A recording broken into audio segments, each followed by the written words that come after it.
Hello पिला माने केमिति अछ। आज आम नवम श्रेणी जीव विज्ञान षष्ठ अध्याय प्राकृतिक संपद और ताहार प्रदूषण प्रश्नावली करवा। तेबे चलो तेबे प्रश्नावलीर एक नंबर प्रथम देखा देछि शून्य स्थान पूरण कर। नंबर कर देला भूपृष्ठरु 20 किलोमीटर पर्यंत वायुमंडल स्तर को डैश कहुए।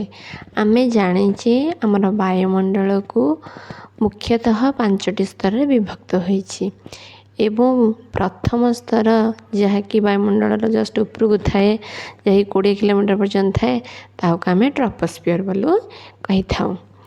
खरे देला सूर्यास्त पर स्थलभाग शीघ्र ठंडा हेबा द्वारा वायु डैश रु डैश आड़ को गति करि थाए। एटा कौन हम ना स्थल भागर जल भाग आड़ को। सेमिति गरे देला आर्द्र वायु ठंडा हेले वायु रे थिबा डैश गुड़िक न्यूक्लियस होई जलकणा सृष्टि करि थाए। एटा कौन हम ना धूलिकणा।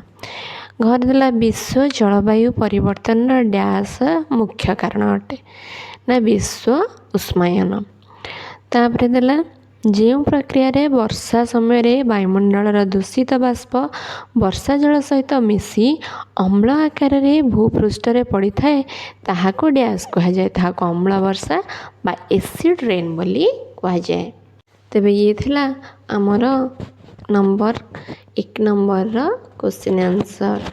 ट्रोपोस्फियर टा हूँ 20 किलोमीटर पर्यंत थाए एवं सूर्यास्त पर स्थल भागर जल भाग आड़ को पवन बहे एवं आर्द्र वायु ठंडा होते वायु थिबा धूली कणा ही न्यूक्लियस हो जल कणा सृष्टि करें। एवं विश्व जलवायु परिवर्तन मुख्य कारण है विश्व उष्मायन एवं जो प्रक्रिया वर्षा समय वायुमंडल दूषित वायु ता सहित मिसी भूपृष्ठ पड़े ताकू अम्लवृष्टि बा एसिड रेन बोली आम कही थाउ। तार नंबर 2 देखा बंधनी मध्य सठिक उत्तर बाछी शून्य स्थान पूरण कर। करदेला लुणी जल अधिक परिमाण रे डैश थिबारु यह जैविक प्रक्रिया को प्रभावित करे। ऑप्शन देला खनिज लवण मृत्तिका खनिज तैल प्लास्टिक। ताले लुणी जल अधिक परिमाण आम जाने खनिज लवण थाए ताहले एटा हम खनिज लवण।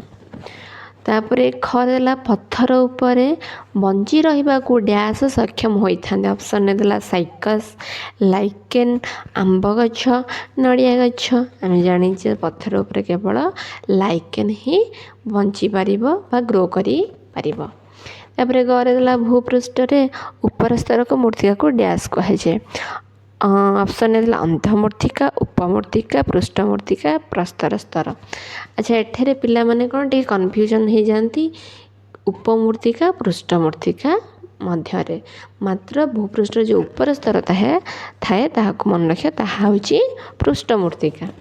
तापर घर देला शब्दर मात्रा डैश डेसिबल रो अधिक हेले कर्ण प्रति क्षतिकार। ऑप्शन है 100 डेसिबल 110 डेसिबल 120 डेसिबल 130 डेसिबल। ठीक सठिक आंसर होची 130 डेसिबल। तापर 3 नंबर देछि ठीक बा भूल दर्शा। कर देला जलज उद्भिद माने द्रवीभूत अम्लजान ग्रहण करी जैविक पदार्थ प्रस्तुत करिथांती। यह भूल।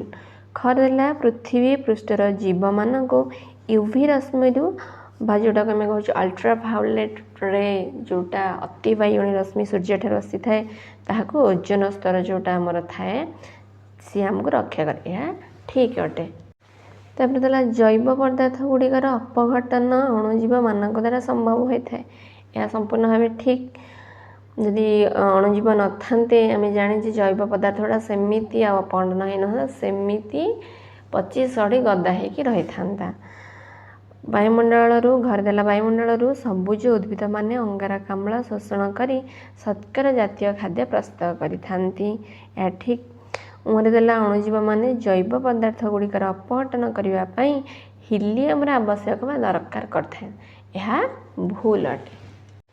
तेबे 4 नंबर देला संक्षिप्त टिप्पणी लेख। आम गोटे पर गोटे संक्षिप्त टिप्पणी आलोचना करवा।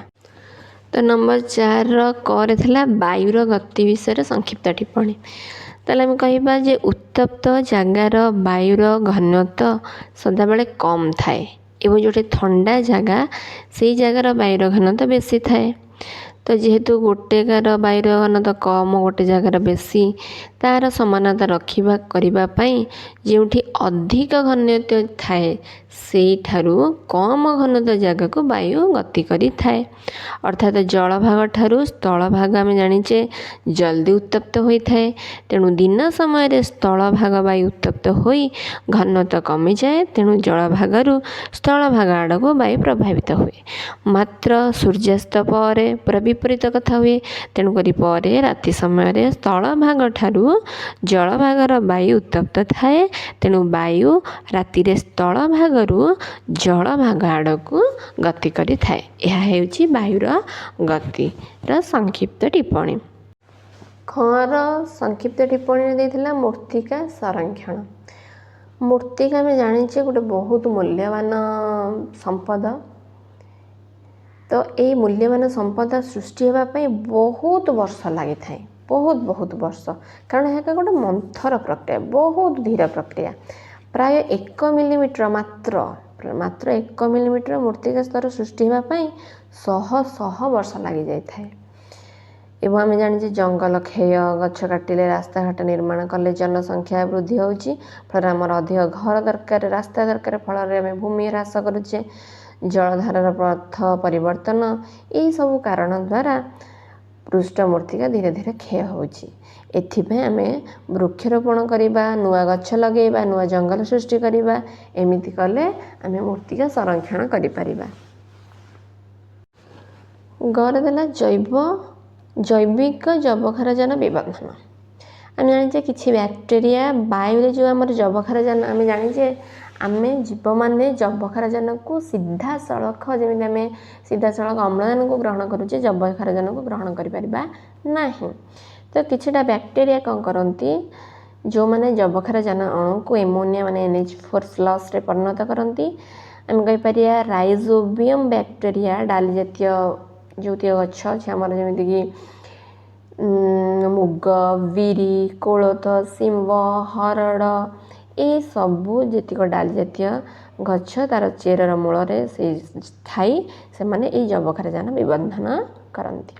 ଏବଂ ଆଉ ଗୋଟେ ଆମର ଆଜୋଟ ବ୍ୟାକ୍ଟେରିଆ ଓ ନୀଳହରିତ ଶୈବାଳ ମଧ୍ୟ ମାଟିରେ ରହି ବାୟୁମଣ୍ଡଳରେ ଥିବା ଯବକ୍ଷାରଜାନକୁ ଏମୋନିଆ ବା NH4+ ପରିଣତ କରିଥାନ୍ତି। ଏହା ହେଉଛି ଜୈବିକ ଯବକ୍ଷାରଜାନ ବିବର୍ଦ୍ଧନ ଅଟେ। ଘରେ ଦେଲା ଭୂପୃଷ୍ଠ ମଧୁର ଜଳ। ଆଚ୍ଛା, ଆମେ ଜାଣିଛେ ଆମ ଆମର ପୃଥିବୀଟାକୁ କହନ୍ତି ଜଳୀୟ ଗ୍ରହ। କାହିଁକି ନା ପୃଥିବୀ ଯଦି ଆମେ 4 ଭାଗ କରିବା, ତାର 3/4 ହେଉଛି ଜଳ, ମାନେ 1 ଭାଗ ସ୍ଥଳ, 3 ଭାଗ ହେଉଛି ଜଳ। ତାହେଲେ ଆମକୁ ଜଳର ଅଭାବ ହେବା କଥା ନୁହେଁ। ସେଥିପାଇଁ ତାକୁ ଜଳୀୟ ଗ୍ରହ ବା ନୀଳ ଗ୍ରହ ମଧ୍ୟ କୁହାଯାଏ। ମାତ୍ର ଜଳର ଅଭାବ ସଦାବେଳେ ଥାଏ। କାହିଁକି ନା ଦେଖ, ପୃଥିବୀ ଏକ ଜଳୀୟ ଗ୍ରହ ହୋଇ ମଧ୍ୟ ଏଠାରେ ଜଳର ଅଭାବ ଲାଗି ରହିଥାଏ। କାରଣ ମଧୁର ଜଳର ପରିମାଣ ଖୁବ୍ କମ୍। ଏବଂ ଆମେ ମଧୁର ଜଳକୁ ହିଁ ପିଇବା, ଖାଇବା, ବିଭିନ୍ନ କାମ, ସବୁ କାମରେ ମଧୁର ଜଳକୁ ହିଁ ଆମେ ବ୍ୟବହାର କରିଥାଉ। ତାହେଲେ ଆମେ ଯଦି ସମ୍ପୂର୍ଣ୍ଣ ଜଳରାଶିକୁ 100 ଭାଗ ନେବା ବା 100% ନେବା, ସେଥିରୁ ଲୁଣି ଜଳ ହେଉଛି 97.5 ଭାଗ। ମାତ୍ର ମଧୁର ଜଳ ଓନ୍ଲି 2.5%। ତ ପୁଣି ଏ ଯେଉଁ 2.5 ଭାଗ ରହିଲା ମଧୁର ଜଳ, ଏହା ବି ଆମେ ସମ୍ପୂର୍ଣ୍ଣ ପାଇନଥାଉ, ବ୍ୟବହାର କରିନଥାଉ।